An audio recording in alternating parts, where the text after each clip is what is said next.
Yeah, Matt gave me the control, so this works pretty good. I'm going to go ahead and text Nada. And I'll just take care of my lunch in the back end, and I'll just be listening in. If you need me, just holler.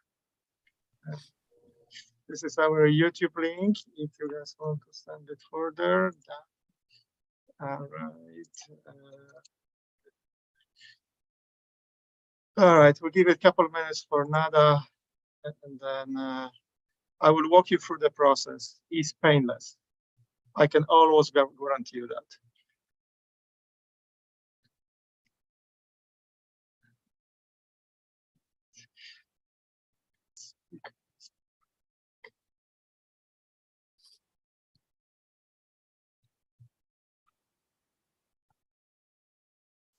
Although I will say, Chris, I'm not going to France by choice. This is them kind of twisting my arm and telling me you got to get out here. So, I'm sure. Make you feel exactly. You're suffering. We can switch. I mean, violin. I would rather swap. I mean, it's not cheap flying from Salt Lake out to Europe. That is true. There's this aspect. Oh, they're not paying for it? No, that's bad. The life of volunteer work.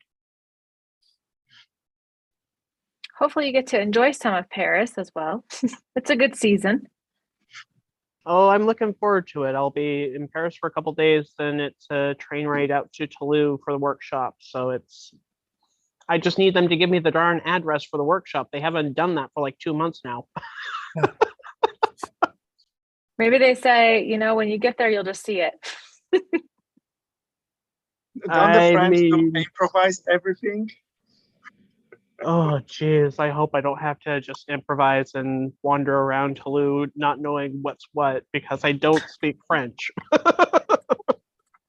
Well, don't worry. They speak English. They just don't they don't announce that readily. So they will make you suffer first. Oh, that's going to be wonderful. It's going to be Morocco all over again. Oh. I remember I was in Lyon, and there was that was many years ago. There was this American guy who was trying to buy the ticket. So, I don't speak French well, actually, almost at all. So he's speaking French, and he's like saying, can I take a ticket from Lyon to Paris? And the lady like, je ne comprends, monsieur. So he tries harder. Of course, he starts probably working class. Then she calls another person. Okay, and they sort of trying. And like after 2 minutes, the lady was selling the ticket. She's like, so how can I help you? I was like, that's just brutal. Very European, but brutal. Yeah. Very European. Yeah, I had to take 2 years of French and 2 years of German going through my undergraduate education at Duke University. And back then, there's quite a few papers written in German and French. And so it's a good idea to do that. But now when I travel to France, I trot out my little bit of French, and they immediately switch to English. And so it must hurt their ears or something. Yeah.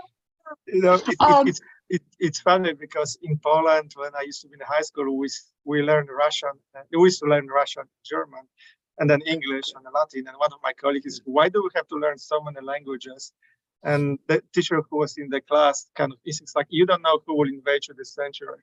Yeah. God, that's disturbing. Yeah. Saying though, what I'm going to share the slide that we're going to launch on the beginning. Chris, Yep. a quick question. I didn't see yesterday's session up on YouTube. Was it uploaded? You know what? I think what happened is, I don't think it was uploaded on the YouTube, to be honest with you. Okay, but that's okay.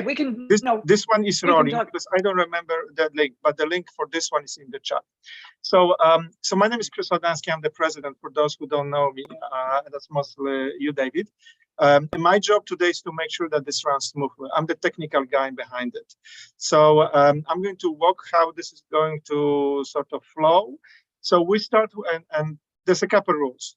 First of all, if I want anybody to talk, or if anybody wants anybody to talk, use their name. So I'm going to say, and I don't know, over to you, Linda, over to you, David. And if we use that, there's no confusion who says when, how, and whatever. So we start from, I start with opening, pretty much welcome everybody for the conference. I will speak very, very briefly about the scope of the conference. Then I'm going to say, after I switch the slide, over to you, Linda. Linda will introduce University of California at Santa Cruz. Then she will say, over to you, Chris. I will introduce what the set of health innovation is. Okay, and then I will throw over to Nada or to Nadia. Which one would prefer to introduce, David? It's Nada. Mm-hmm. Nada. There's also a Nadia. Oh, I'm There's a terribly sorry. No, Yes. you're okay. It's just very similar. I realized that. However you'd like to do it. I have a intro prepared. David, you got to see that, I hope. Okay, so looks like Nada will do introduction. So Nada will do introduction, and then what she's going to say. Over to you, Chris. I will introduce one-liner or two-liners for about Nadia. Then I will ask Linda to introduce Nadia and Nada. It's very funny. Actually, well, I have to fix it. This is your official photo. I rip off from the internet what I quote in the 5 seconds before this presentation. That's my WhatsApp photo. Yes. Like there's not too many photos. You actually hide pretty well. Okay. And there's plenty of photos over there. So I hope I spell all the names correctly over here. No, there's an extra I between the L and the J. There you go. Like this? Extra I there. No, other way. Delete. No, J. Yes, perfect. Okay, so now we achieved that. So Linda, you introduce Nada, and then say over to you.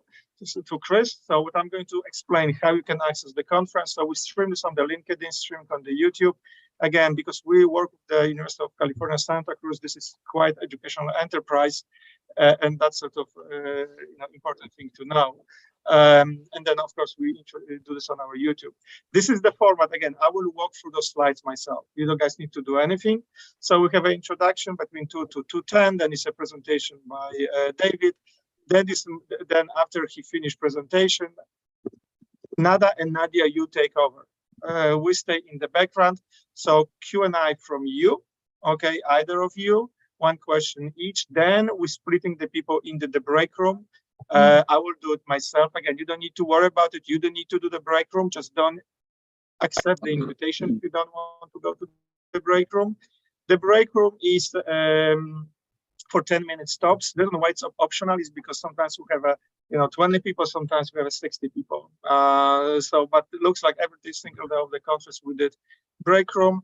The people will do whatever they want in the break room, and then after that they will come back. I will pull them out. So again, you don't need to worry about it. I would again, both for Nada and Nadia, I would pay attention to the chat which is on the side because the question may emerge over there. And then you moderate the breakout discussion, conversation, question, if anything emerge. If nothing emerge, just keep asking the questions. Since I'm aware that Nada, you have to leave around 3 o'clock, we're going to close around that time. Okay. There's also options that if David, Linda, and whoever wants to stay online, we actually keep this open for the students for the discussion. Okay. But again, 3:10 is the official closing of the conference. Okay. This is I'm going to talk about the netiquettes. And then after that, I will say, David, if you can start your presentation. So how this is supposed to work. Again, every time there is a problem, you can WeChat me privately on the channel. We have 2 hosts. So even if you lost the connection with me, Linda will take over. And if Linda is stricken by the earthquake, I have to do the chest compression on the patients. We have Matt in the background. Okay, we never had to go that deep to the emergency situation. But that's Chris, a quick question before you start. You broke up for me, but do you want me and Nada to be in the break rooms or to not be in the break rooms? It's up to you. It's your choice. Okay. Some people prefer to go, some people don't prefer to go. You will see the invitation. If you don't want to go, just ignore it. Okay. Sounds good. This is mostly for the students and people. All right. Any other questions? So, David, I thought that we were doing a discussion, and so I sent questions to you, and I'm asking you to just disregard those questions. I'm sorry, I was behind the ball on this, or not behind the ball. No. We talked about this, and it was going to be sort of a guided discussion, Mhm. but also questions like that I saw you sent. Okay, so how do you want to do this, David? Do you have a presentation you want to just give? Was that a question to me? Yes. Okay. I have printed out the little list of questions that you said you'd Yeah. like to touch on. Right. And I found a quote that you said I should try to find, so I can use that if we use these questions. So that was what I was expecting, but if you Yeah. have something else, that's fine. No. No, That's what I thought. I didn't ask him to prepare a presentation because we had talked about, he said, because when we talked about this, I said, this is kind of a redux what we did with Crown. So, Crown 4, which was a guided discussion. At least that's Okay. how I remember it. So do we have or we don't have Go a ahead. presentation? Let me just ask a very simple question from David.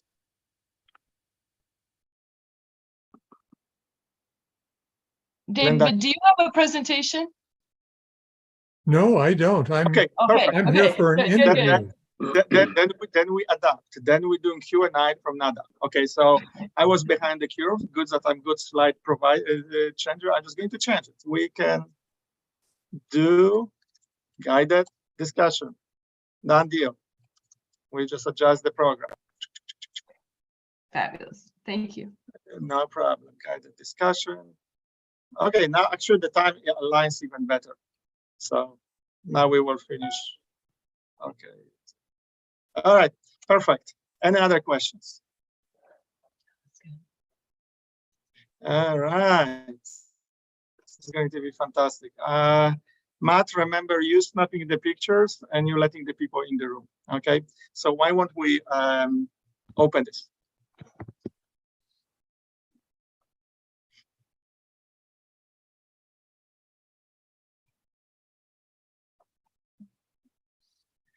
Hello, everybody. We're going to wait for a couple stragglers. So for those who are bored, I prepare very simple, you can call it quiz. So when do we think there will be next pandemic happening?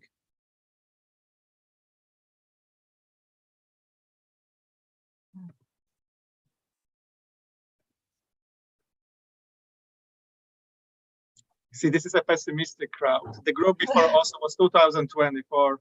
The group before was 2028. All right, so let me just end the poll. I'm going to share the results with you. All right, so again, pessimistic crowd, definitely pessimistic crowd. Now, the other thing is, since I do take advantage of this meeting for myself, so this is another thing. Where should I put the money in? Okay, or where should I not put the money in all this modern innovation? Where do you think is the future? Where do you think is the hype?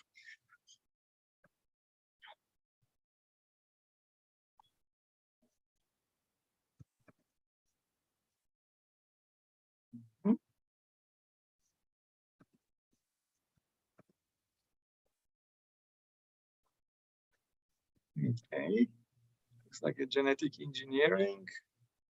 AI always comes as some kind of hype. Oh, no, genetic engineering. I know the results first. It's actually fun of doing those polls on this thing. It's the only benefit of having this job that I have. All right. Hi, people. 10, 11. We have a half of the group. 13. Come on, people. Whoever is not driving should be able to answer this question. Going once, going twice, and going the last time. So this is the results. You guys know all the stock options by yourself. All right. So I think we have enough people to start. So welcome everybody. My name is Chris Wałdański. I'm the president of the site of Healthcare Innovation. I have a pleasure today to be a technical guide actually for the conference. This is the conference. Let me show you the slides very briefly. Just adjust them slightly better. I apologize. Zoom always gets a little bit in the way. Okay. So this conference is actually the first one that we organized in the last 3 years. It's an annual conference. But a couple of years ago, we actually entered the relationship with the Santa Cruz, University of California at Santa Cruz Crown College. And thanks to Linda's influence and her guidance, we discovered that innovation is one thing, but sort of other implication, not monetary implication of the innovations are very important. So this year conference is about the unintended consequences of the innovation. That's what we're going to talk about. Again, let me hand this over to Linda. Maybe if she can introduce the Crown College would be great. Hi, welcome everybody, and thank you for being here. Crown College is part of the University of California, Santa Cruz, part of the California UC-wide system. And Santa Cruz has a special focus on social justice issues, fairness.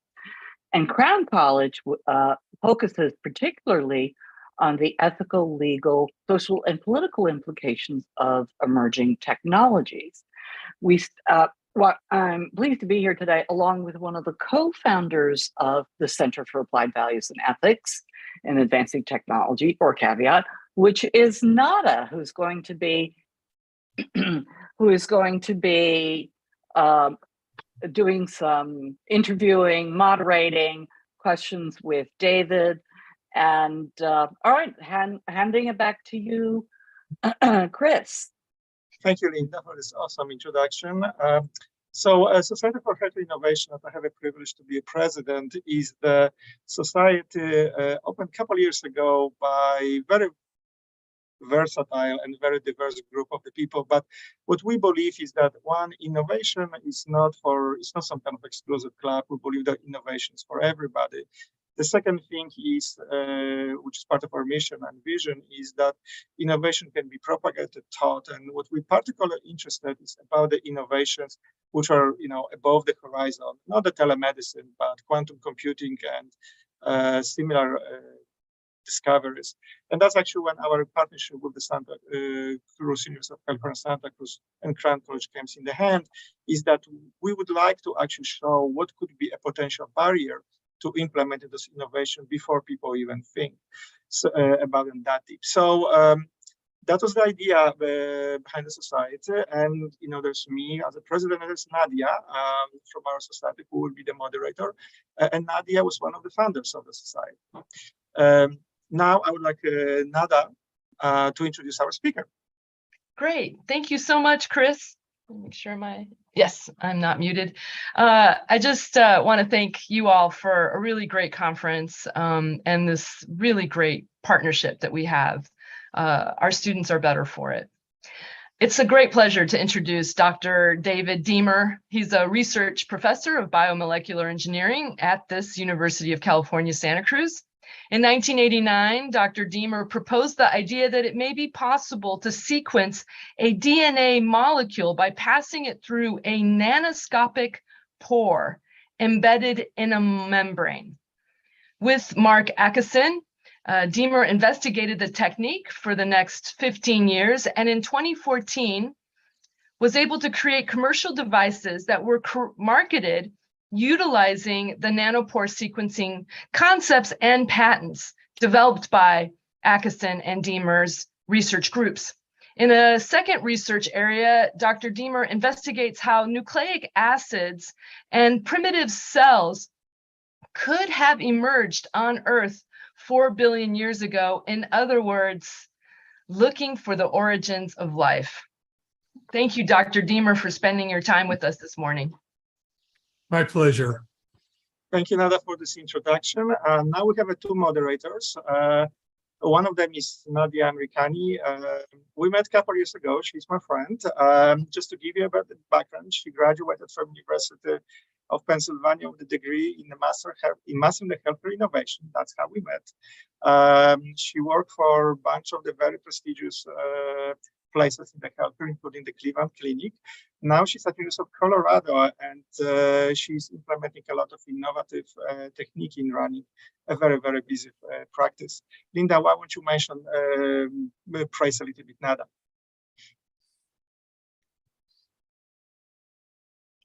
Are Oh, you handing it to sorry, me I was mute. or Nadia? And now it's Linda, if you can talk about Nada. Okay.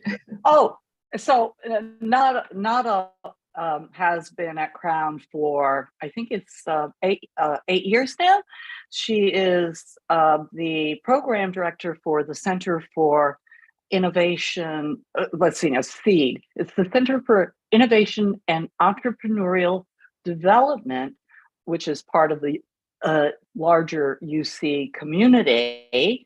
And she's also a co-founder of the Center for Applied Values and Ethics in Advancing Technology. And she's got an amazing background in philosophy. She started out in construction, but she knows her philosophy. And she's an artist, and she is passionate about entrepreneurship, which makes her just a perfect host and moderator for this session. I'm going to hand it, Nada, is there anything else you would like to add? Because I'm going to hand it over to you. Thank you for being here. Thank you so much, Linda. Chris? Yeah, so let me tell you how this is going to work. So you have access to this broadcast a couple of ways. It's actually on the LinkedIn. We're streaming live on the YouTube. We also provide processed recording later on. So our presence is both on the professional and educational platforms. How this is going to work, we're finishing with the boring introduction, then our moderators will have a guided discussion with Dr. Diemer. Then we have a very quick break room, 10 minutes, just for the people to have some ideas. We will come back to this place, follow with more questions, and then around 3:10 we will close. This is the post-COVID era. I'm sure everybody knows how to operate the Zoom BlueJeans better than their cars. So, but mute your audio, position your camera properly. The backgrounds are important. Minimize visual distraction when speaking. Please be mindful of the noise. We don't have a guidelines for the breakout rules per se. We just believe that the people should behave in the civil way. So just don't take this too seriously, but use the common sense. And again, just to remind you, the conference are being recorded and will be processed for the posterity. So saying all of the above, I'm going to hand this to Nadia, and most importantly, Dr. Diemer. Okay, thank you so much. Dr. Diemer, I'd like you to give us a little bit of a context of your research areas. Maybe you can tell us what they are and how you got there. Yeah, I'm happy to be here today and to answer good questions like that. Those are fun. My research area is in two sort of related disciplines. The technical discipline is nanotechnology and the ability to work with single molecules, in this case of nucleic acids like DNA and RNA. And as somebody pointed out early on, this idea goes back over 30 years now, and I've watched it develop from just a little bit of ink on a notebook that I happened to have when the idea popped up in my head, to the actual research that developed patents that were then licensed by a startup company, and the startup company is now a major player in the market for nanopore sequencing and DNA sequencing using nanopores. So the other part of my work, though, has been about that same amount of time, even a little bit longer, I think, an interest in figuring out how life could have begun on the early Earth. Now, my research background is in biophysics, and in particular, the biophysics of membranes. And way back in the 1970s, I began to realize that everybody in this origins of life field was working primarily with chemistry, chemical reactions that could occur on the early Earth. And the best example of that is Stanley Miller, who is a colleague of mine down at UC San Diego. And in the 1950s, he discovered that if we put an electrical spark into what he called a primitive atmosphere, like may have been available on the early Earth 4 billion years ago, that amino acids were synthesized by this energy coming into a flask. And the molecules that started there were very simple: hydrogen, methane, water, and ammonia. And those, when they were activated by the spark, turned into amino acids.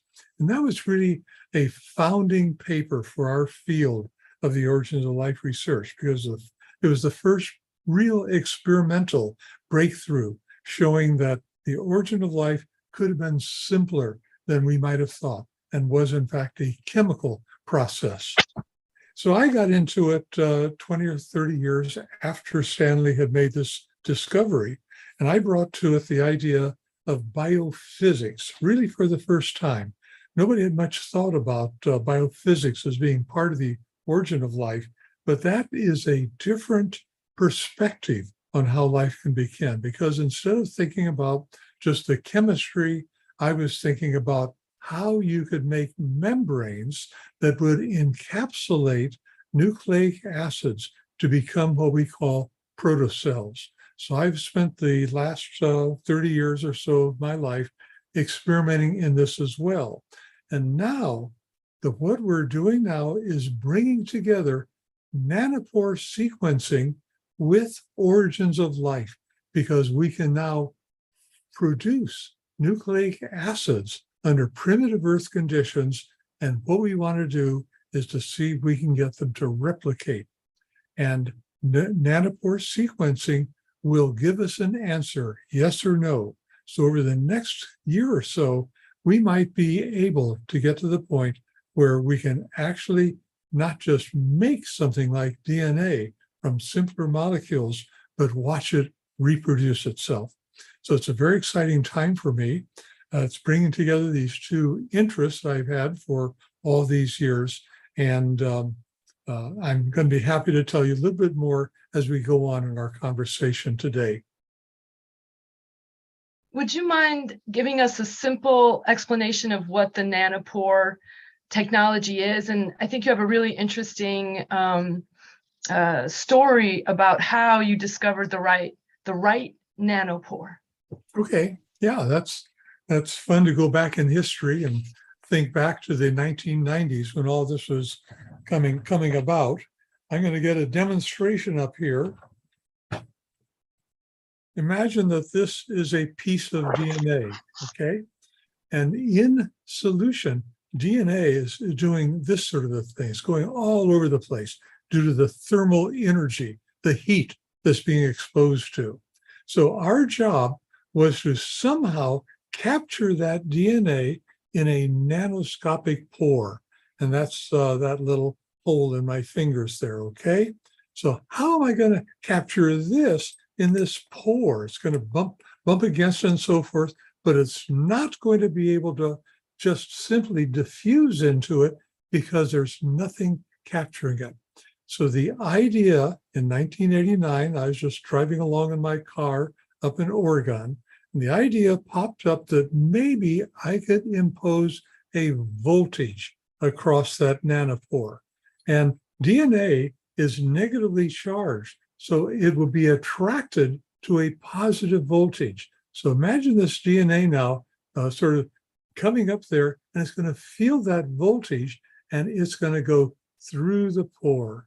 And as it goes through, each base will produce an electrical signal in the current that is associated with the voltage in that pore. So it's as simple as that. It sounds complicated, but as soon as, if you have my kind of background, as soon as you hear that, you say, yes, that is possible. Well, a lot of people didn't think it was possible. We got started on that, just began our research on it here at UC Santa Cruz. About 1996 was when we actually got seriously started on that. We did our first experiments a few years earlier and saw that, yes, if we applied a voltage across a nanoscopic pore, we found that it would pull DNA through the pore. All we could see, though, is that the DNA blocked the pore by sort of entering it and then coming out the other side. We call that a ionic current blockade. We could not see the individual bases because we were using a nanopore that was never going to work for sequencing. We didn't know it at the time. It was the only nanopore we had available, but we went to a place called National Institutes of Science and Technology, where John Kasyanowicz had a pore that we thought might work. So I wrote to John and asked whether we could test out this idea with his existing nanopore called hemolysin. Hemolysin is a toxic protein that is made by Staphylococcus. Staphylococcus is a bacterial species. It's a pathogen. It can produce boils on your skin, or if it gets started on in your bloodstream, they produce some very serious diseases. And it's probably the most common infectious diseases that we can bring back from being in the hospital, because it's so hard to get rid of this microorganism. But it makes this toxic protein called hemolysin, and it had a pore in it big enough to let a piece of DNA through. So if you see that little hole that I put up there, put my finger in the other end, you can see how my finger blocks that pore. So we found that it worked. We took John Kasyanowicz's nanopore, hemolysin, we added the RNA, another kind of nucleic acid that I brought with me, and this was in 1993, and we began immediately see hundreds of blockades as individual nucleic acid molecules zipped through that pore and produced a blockade. So that was when we had this wonderful experience of seeing something that nobody had ever seen before, and an idea that worked. Most ideas in science don't work. We call them hypotheses. So you've got to go through a lot of negative results in order to get to one that actually worked. So we were lucky. John had a pore that we could use. We had the idea to bring to it. And at that point, we decided to go and apply for a patent. Now that brings up another story that we're going to get to a little bit later, but that's when we applied for a patent. That's a wonderful story, David. And I was just talking to our classes, my classes, about the importance of failure and not allowing failure to hold you back, and that innovation requires failing, but failing fast and failing forward. And so thank you so much for highlighting that very important understanding. Right. This is a really great, I think, moment for us to talk about entrepreneurship, something that I'm passionate about, and I know that you are as well. And I remember you giving me a quote a few years ago that I just loved, and it's about how you do entrepreneurship and how that relates to your scientific entrepreneurship. Okay. I looked up that quote. It turns out that I wrote what I think you're referring to in a book that I published about 10 years ago called First Life. And it was about the origin of life. And it's the first time I'd ever tried to write a book about that. So in the preface, and this is the scientific side of those two things, science and entrepreneurship. So what I wrote is that no scientist has ever become a billionaire because they have discovered a vast source of a different kind of wealth.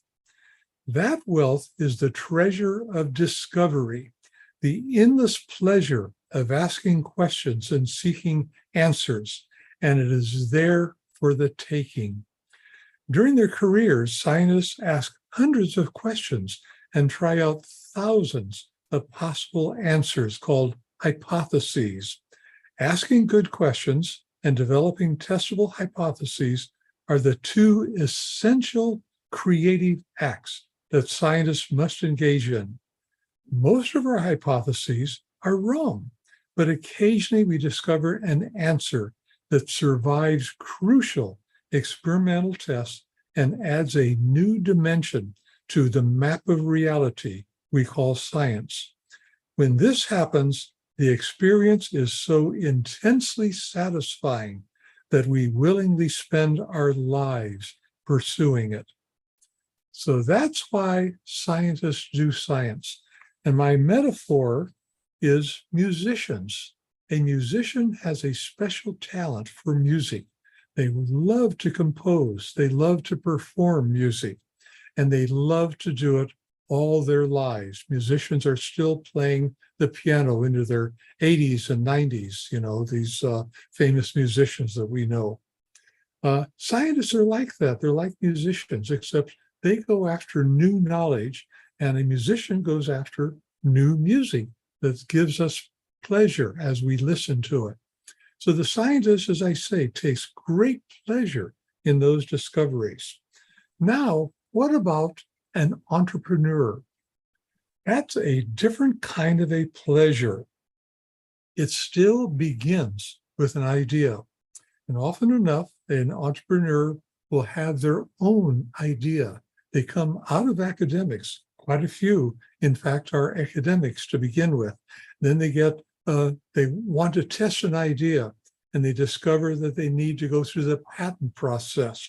And universities, of course, have patent offices. So when I have a new idea, I disclose it right away to our patent office here at UC Santa Cruz. And somebody analyzes that idea, and maybe they'll hire a patent attorney to make it up to the full patent, which is very expensive, by the way. Typical patent costs over $100,000 just to get it through the door of getting it published on the USPTO, the United States Patent and Trademark Office. So I've been through that process. I have my name on about 26 patents now. Mark Akeson has even more than that, I think. Our colleagues at Harvard have developed their own patents. And an entrepreneur, two of them, came to my office in 2007 because we had our patents out there for public view. And that entrepreneur was Gordon Sanghera, and he had already been through one industry, and he was looking around for something else to do. And he'd gotten together with Spike Wilcox, who was also a Harvard, an Oxford graduate, and these became our personal friends over the next few years.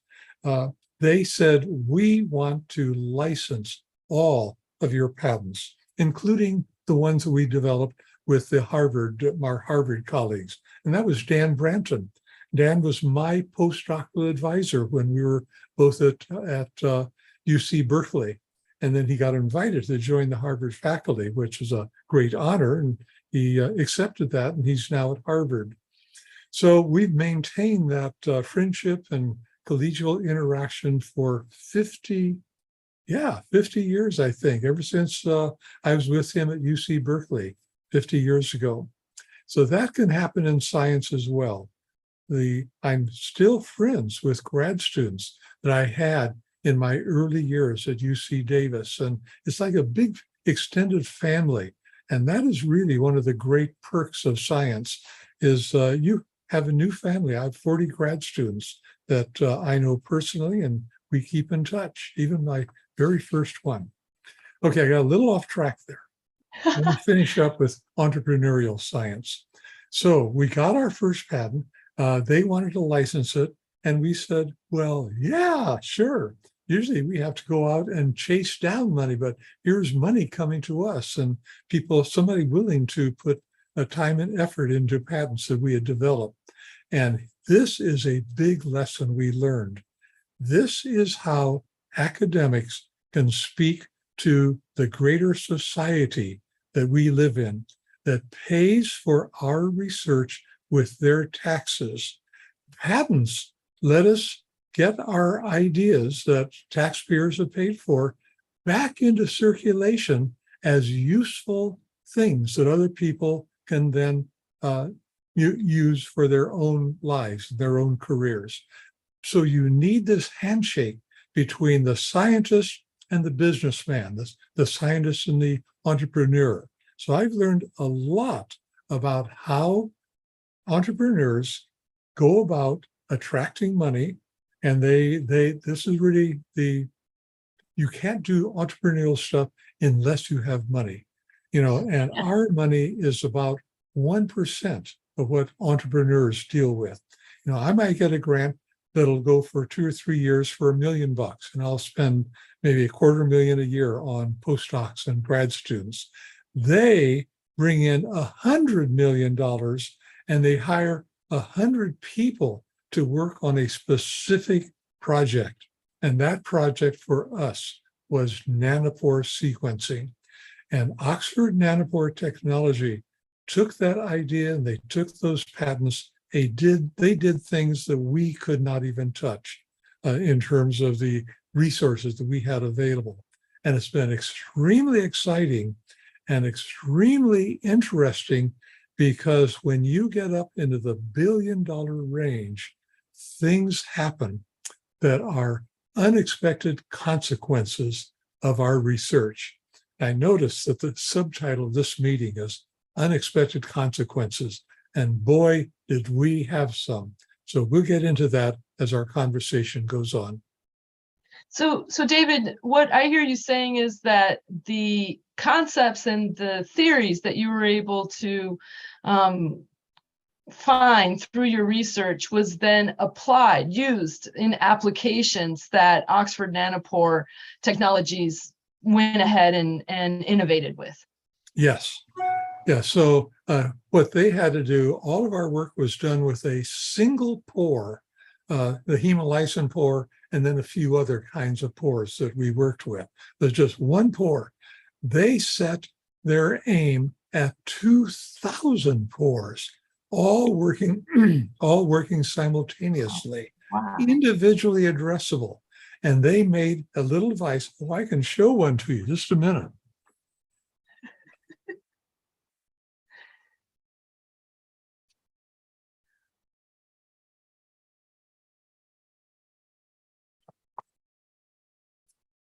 Here's one that they came out with in 2014, and we got ours right away, and we still have videos and pictures of this.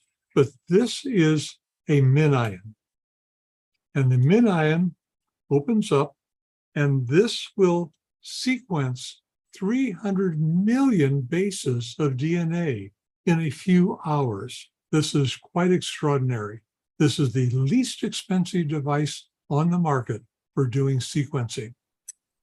$1,000. The nearest competition is over $100,000 with the other sequencing companies that are the competition. So you simply plug this into your laptop computer, you add the DNA to a little port here, and the DNA gets pulled into 2,000 nanopores, and you begin to see DNA molecules on your computer screen going through those nanoscopic pores. So this is something we could only dream of. We saw the prototypes back about 2010, 2011, and watched as they brought this out. So that is the beginning of nanopore sequencing. It's this little device here.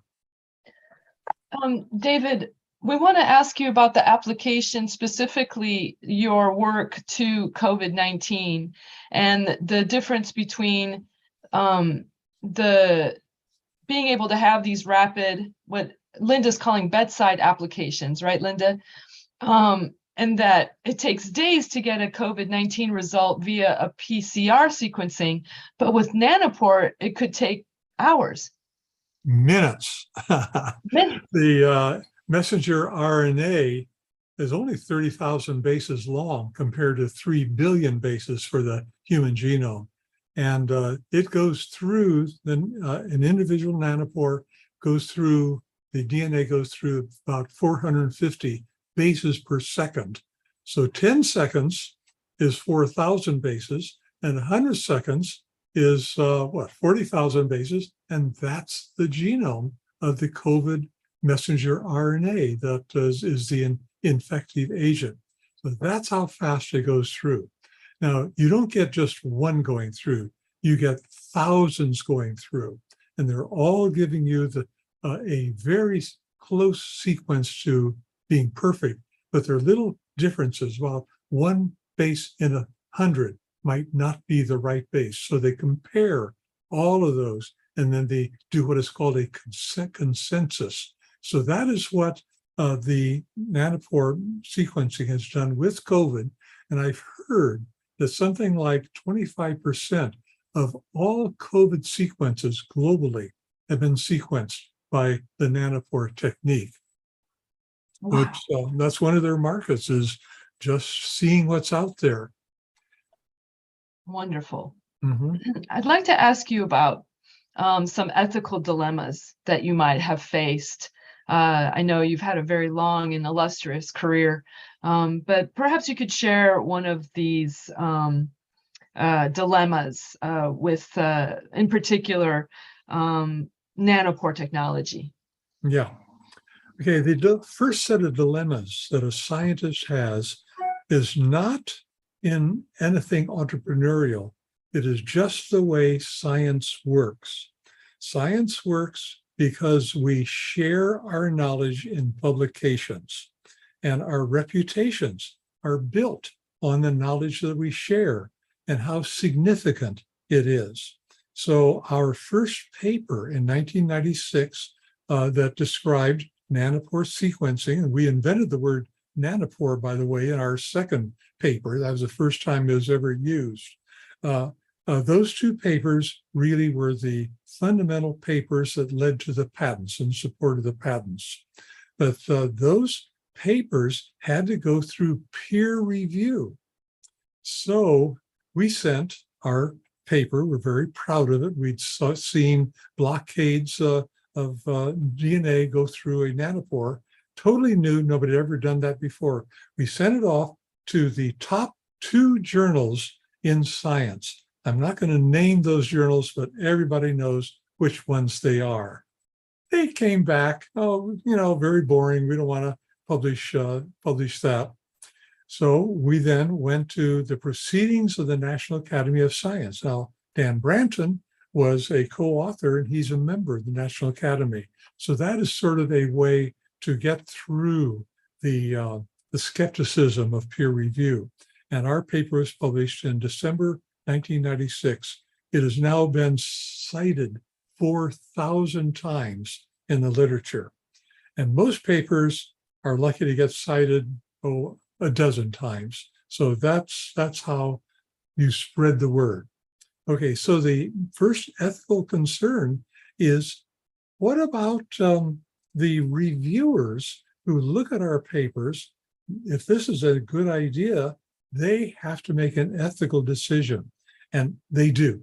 Almost all reviewers don't do something unethical, which is to steal the idea because they've seen it before it's been published. So that is, the first ethical thing that we have to decide not to do. We're guided by our personal morality and by this ethical standard. Okay, the next thing has to do with getting grant money. We have to send off a proposal. It goes out and it's got all of our new ideas in it. And that grant is going to be reviewed by a panel. So it's not just one reviewer, it's a whole sitting panel of reviewers. All of them read our new ideas, the best ideas. We trust them not to grab them and use it for their own research. It does happen, but it's very rare, fortunately. So that is the next ethical decision that we come up against, and we have to be ethical in when we're panelists on a review panel. Then we get up to inventions and patents. So our patent is reviewed first on campus, then it goes off to the patent office after a patent lawyer turns it into a patent. So the patent office is pretty good. They take care not to sort of let other people see it. They do go through it from a legalistic viewpoint. And that patent then comes back to us. And if it's issued $100,000 later, then we can take it off to companies. So here's another ethical thing that we have to be concerned about. We are revealing a patent. We're revealing proprietary information to a company and we don't know what they're going to do with it. They're going to hear it. They have their own ethical codes to live by. But in big companies, it's a little bit different ethics because they are all about money and profit. They've got to make a profit or they go out of business. So that is a different ethical situation for the people that we are dealing with. Fortunately, our two guys, Gordon and Spike, are ethical people, and we trusted them with our ideas, and they did all the right things for it. And David, did you have prior relationships with them? Did you know that Out they of the were? blue. They came out of the blue. Wow. Well, you got really lucky. See, that means that they were reading all of our papers because these ideas are in our publications. How to make it work is not, that's the patent. But the ideas at least are in our papers. And they took a chance. It might not have worked. They came very close to losing out on it. And we were part of the process by which they rescued themselves from a close call. They also rescued themselves from 2 patent infringement lawsuits that were brought against them by other companies, because this is disruptive technology. It's a threat to other companies. They're doing this in other ways. And the other companies are not necessarily ethical. Again, I won't name names, but some of these lawsuits are just done in order to slow down or even knock out a smaller company that can't defend itself. We won these 2 patent lawsuits. And this is where it got interesting because our little group, Mark Akeson and Dan Branton, served as expert witnesses for the defense of these infringement lawsuits. And they were part of the story that convinced a judge and a jury in one case to say, yes, that patent was not infringed. It is your property. And that is very important for a company because patents are, that's the law. We must obey what patents say. David, we're coming towards the time for us to transition to another part. I want to ask you one more question. Mhm. How is your nanopore technology being used in healthcare for diagnosis or treatment today? Oh, there's been some very recent and interesting results. We were helping a group of doctors at Stanford University who had patients with a variety of genetic diseases. Genetic disease can occur if 1 nucleotide out of 3 billion is at the wrong place and the wrong time. And that can lead to dreadful diseases where a child will die after just a few years of life. I know this for a fact. These are relatively rare diseases, but a relatively common one like this is sickle cell anemia, which is carried by millions of people worldwide. And it's the result of 1 nucleotide difference between a normal genome for hemoglobin and an abnormal genome. So it's a mutated gene like that. So nanopore sequencing can do things more rapidly than other sequences. And that's another reason why it's a disruptive technology. The doctors at Stanford wanted to get patients' genomes, their whole genomes, to try to see the difference between these patients and where in their genes that mutation was located. So they borrowed, as I understand it, I'm not certain about this, but I believe they borrowed our Prometheon, which is our workhorse for doing human genomes, and they tested these dozen or so patients, and they successfully set a new record for a human genome of 5 hours start to finish. The original genome took 10 years start to finish. Now we can do it in 5 hours with nanopore sequencing. They discovered some genetic defects, and these patients can now be treated for this defect. which would not have been discovered in the absence of nanopore sequencing. So that's about as exciting as it gets. And several people have commented that this was a once in a lifetime experience to have something that they were involved in do some good and really help somebody who is otherwise in serious trouble. Wonderful. I'd like to ask Nadia if she has any questions. Actually, I'm just taking notes. A background about myself is that I'm in healthcare management at this time, and my focus is cardiac and vascular. I manage about 14 subspecialties, and so very large space, a lot of research trials going on within the clinic, and really trying to take what you have done, which is completely different than what my environment is like, and apply it to the day-to-day innovation that we try to implement, and then you're on such a microscopic level how that same ideology scales to my area. And so I've been taking some notes, and my first question was about patent costs and your strategy behind gathering those funds, and if it was just grant based or if there was a particular strategy behind it. You mean the Stanford study I just talked about? Yes. Okay, I've only heard that, by people who were involved in it. So I was not personally involved. So I can't answer that particular question, but if you don't mind, I will go off on things that I do know about. One of which was the first application of nanopore sequencing in a hospital setting. It was to take wipes off the walls of the hospital and discover that bacteria were unexpectedly distributed throughout the hospital environment. They had to do a better job of looking for these pathogenic organisms, which they could do so easily with the nanopore sequencing, much more easy than with these enormous machines that are otherwise available for that.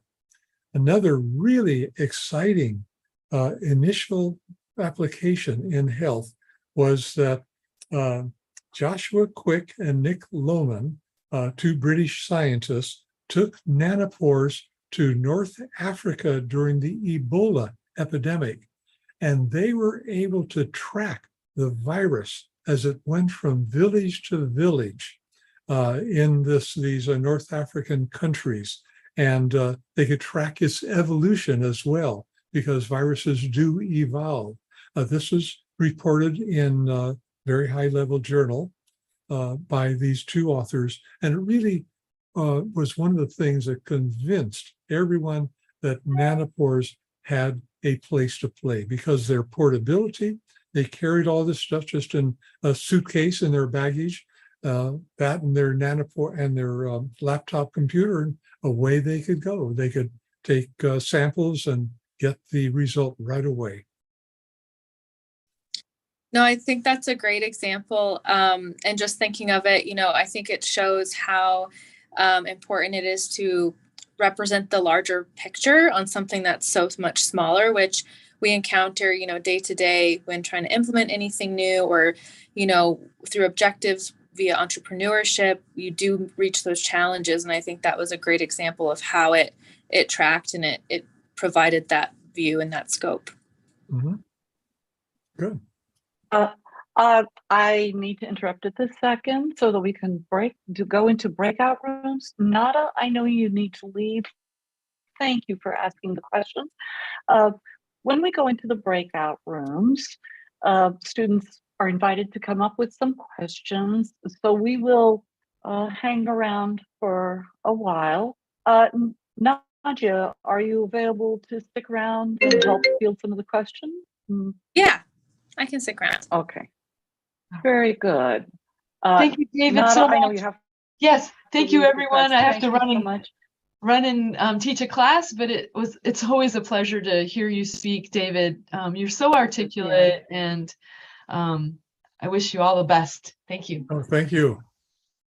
Okay, David, I'm going to go ahead and open up the breakout rooms, invite people to go into it.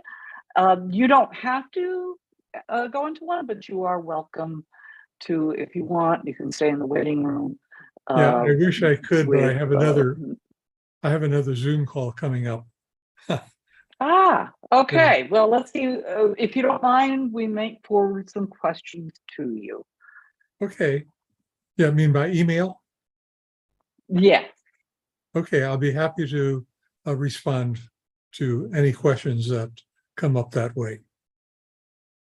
Okay. Thank you. Okay.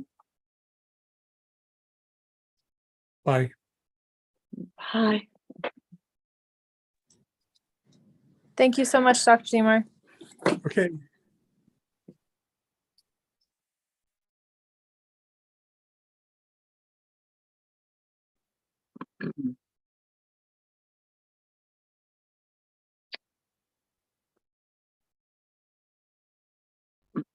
Hey, Nadia, Chris sent me a message.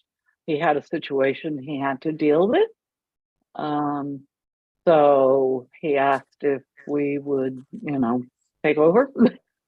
Yeah, that's totally fine. I am also at work, so unless I have an So you probably, yeah, okay. no, it's totally fine. Wait. I have staff who typically manage the emergency, so we're good to go. It's a pleasure to meet you. And one of the things that Chris and I have been talking about is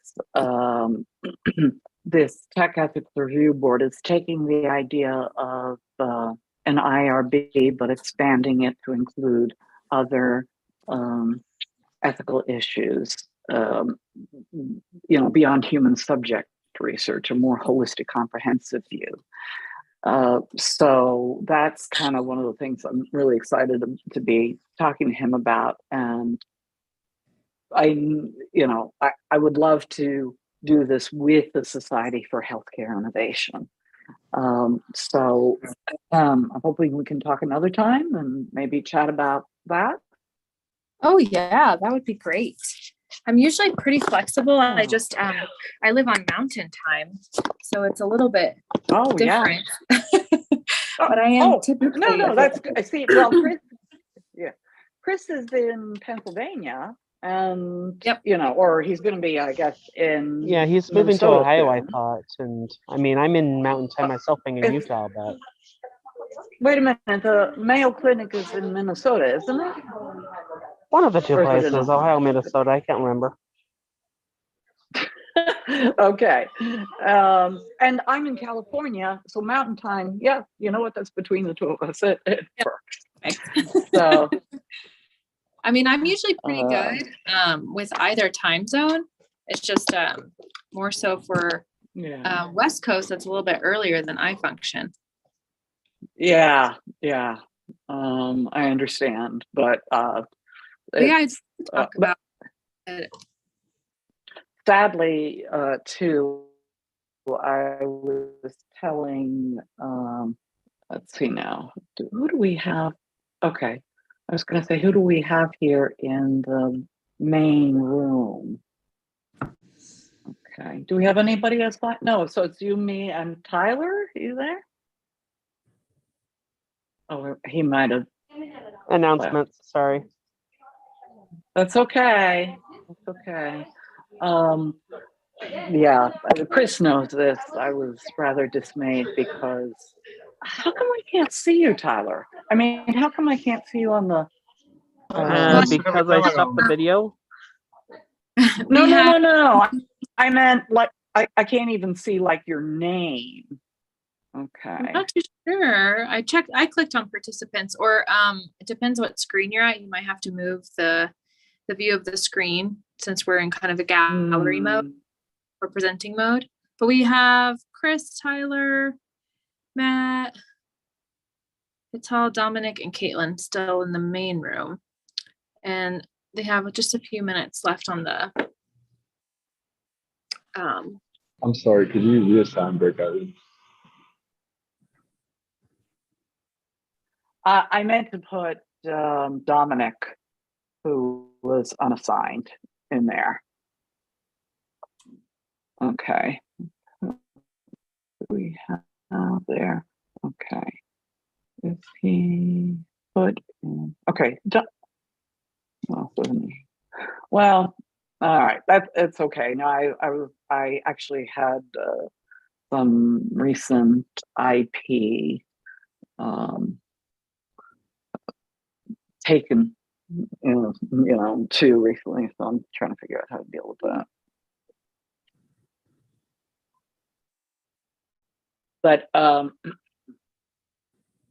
so you're in Denver. I am, yes.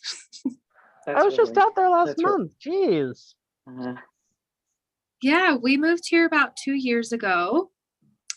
And it's been great. It's just now starting to get cold. We had some flurries yesterday. Oh yeah, it was 30 when I flew out, and then I landed in Los Angeles, and it's like almost 70 degrees. So Yeah. In the Bay Area this past weekend, and it was like mid 70s and super beautiful. It stays chillier up there than like LA area, but definitely good weather. And then coming back here, we're all happy with the snow because then that means good mountain time. So yeah, it definitely means that we're going to get an early snowpack. So we're hoping that it keeps on falling. absolutely. They did open a couple of the resorts today, actually, and one last week. So there's people going. I mean, it's early season for it, so they might run into rocks, but I know, right? Like, be careful. Okay. I know one season I fell on my wrist and I hit like rock and I was like, oh gosh. So I'm not too much in a rush at this point. Yeah, wait for a couple more feet and then you'll be safer. Yes, exactly. But it's coming. I'm pretty happy about it. I'm going to go ahead and just check in on some of the rooms and see if there's some conversation going on. There's people who, I've assigned to rooms, but then I don't know if they signed off or disappeared. So it says join breakout room. I can also check in if it lets me. Oh, okay. If you don't mind, let's see. Now, which one are you with? Oh no, there's nobody in room 3. So okay. which room would you like to see now? What I can do is move you to room 1 or 4. Do you care? Yeah, no, I don't mind either one. Okay, I'm gonna go ahead and move you to room 4.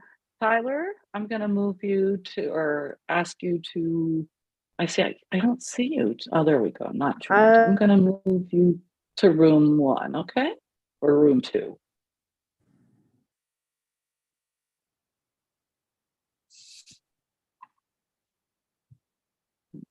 I'm gonna, and then I'll give it about 3 or 4 minutes, and then we'll come back out to the main room. So, okay. Yeah, I can join. Nadia, are you able to? Okay. See you back here. Okay.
Hey, Tal and Caitlin.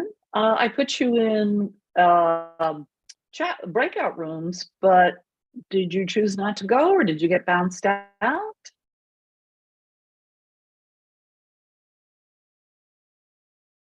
Hey, Tal, Caitlin.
Okay, I'm going to shut down the rooms now.